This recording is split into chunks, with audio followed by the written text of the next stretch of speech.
مزید ویڈیو کو دیکھنے کے لیے ہمارا چینل سبسکرائب کریں۔ آج کی اس ویڈیو میں ہم پڑھیں گے جملہ اسمیہ اور جملہ فعلیہ کی تعریف کے بارے میں۔ جملہ اسمیہ وہ جملہ جس میں مسند اور مسند الیہ دونوں اسم ہو، جیسے سرمد نیک ہے۔ اس جملے میں سرمد اسم ہے اور مسند الیہ ہے، نیک اسم صفت ہے اور مسند ہے۔ جملہ اسمیہ کے اجزاء۔ جملہ اسمیہ کے مندرجہ ذیل اجزاء ہے: اسم یا مبتدا، متعلق خبر، خبر فعل ناقص۔ ان اجزاء سے جملہ اسمیہ بنتا ہے، جیسے ارشد گھر میں موجود ہے۔ اس جملے میں ارشد اسم یا مبتدا ہے، گھر میں متعلق خبر ہے، موجود خبر ہے، خبر ہے فعل ناقص ہے جو ہے یہ فعل ناقص ہے اور موجود یہ خبر ہے۔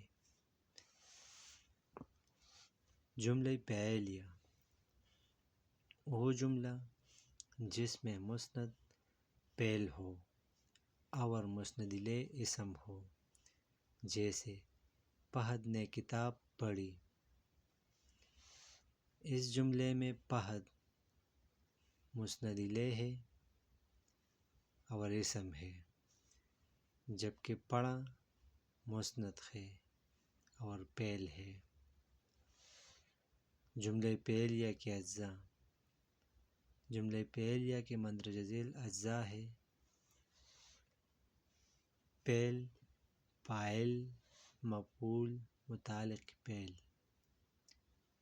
جیسے فائزہ نے شوق سے کتاب پڑھی۔ اس جملے میں پڑھی فعل ہے،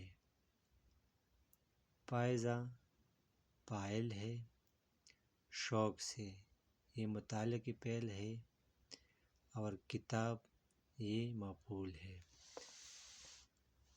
ان میں ہم نے مسند الیہ اور مسند کے بارے میں پڑھا ہے۔